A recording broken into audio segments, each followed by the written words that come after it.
مسیح کے غلام چینل میں آپ سب کو خوش آمدید۔ مسیح میں آپ سب کی سلامتی ہو۔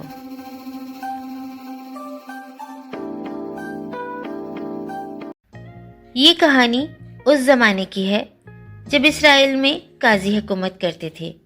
اس وقت ملک میں سخت کال پڑ گیا۔ بیت لحم کا ایک شخص جس کا نام علی ملک تھا اور اس کی بیوی کا نام نعومی اور اس کے 2 بیٹے تھے جن کے نام تھے مہلون اور کلیون۔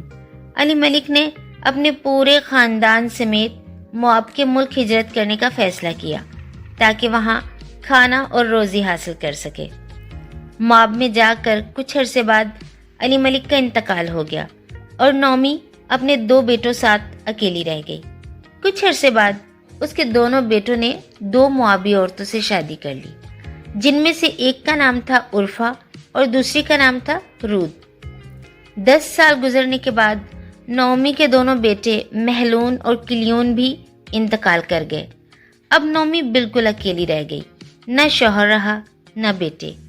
نعومی نے سنا کہ بیت لحم میں خدا نے اپنی قوم پر رحم کیا ہے اور وہاں کھانے کی فراوانی ہو گئی ہے، اس لیے نعومی نے واپس بیت لحم جانے کا ارادہ کیا۔ نعومی اپنی دونوں بہوؤں عرفہ اور رود کے ساتھ چلنے لگی، لیکن راستے میں نعومی نے اپنی دونوں بہوؤں سے کہا، بیٹیوں تم اپنے اپنے گھر واپس لوٹ جاؤ اور نیا گھر بسا لو۔ میرے پاس تمہارے لیے کچھ نہیں ہے۔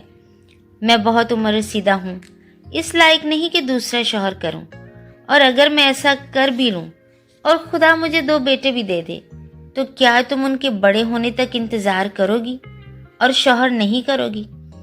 سو تم اپنے اپنے خاندان میں واپس چلی جاؤ۔ یہ سن کر عرفہ کے آنسو بہنے لگے۔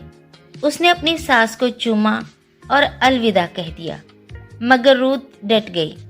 اس نے نہایت پیار اور ایمان سے کہا، جہاں تو جائے گی میں بھی جاؤں گی، جہاں تو رہے گی میں بھی رہوں گی۔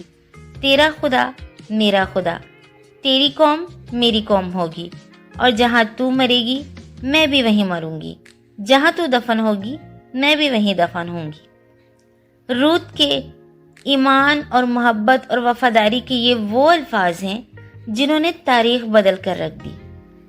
جب نعومی نے دیکھا کہ رود اس کے ساتھ جانے کے لیے بس ضد ہے تو وہ اس کو ساتھ لے کر جانے کے لیے تیار ہو گئی۔ اب رود اور نعومی بیت لحم کے لیے روانہ ہوئیں۔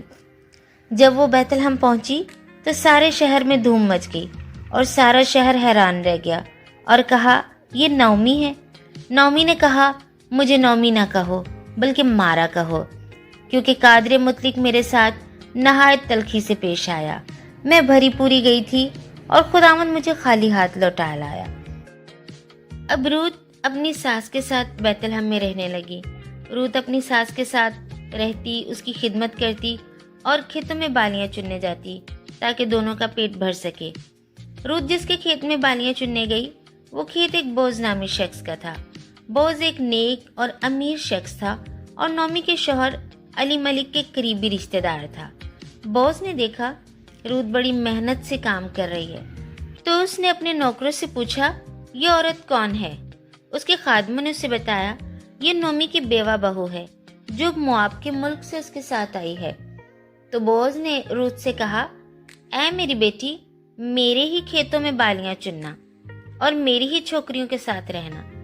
تب رود اوندے منہ گری اور زمین پر سرنگو ہو کر کہا، کیا سبب ہے کہ تم مجھ پر کرم کی نظر کرتا ہے؟ بوز نے کہا، میں نے سنا ہے کہ تو نے اپنی ساس کے ساتھ کیسی وفاداری کی ہے، خداوند تجھے اس کا بدلہ ضرور دے گا۔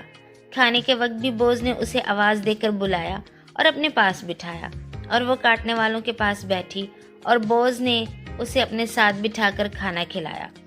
تب اس نے کھانا کھایا اور جو بچ گیا وہ اس نے اپنی ساس کے لیے رکھ لیا۔ شام کو جب رود گھر واپس آئی تو اس نے اپنی ساس کو بتایا کہ وہ بوز نامی شخص کے کھیتوں میں بالیاں چننے گئی تھی، اور وہ کھانا بھی اسے دکھایا جو وہ اپنی ساس کے لیے لے کر آئی تھی۔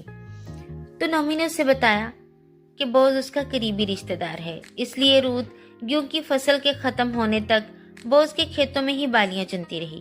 پھر نعومی نے ایک دن رود سے کہا، بیٹی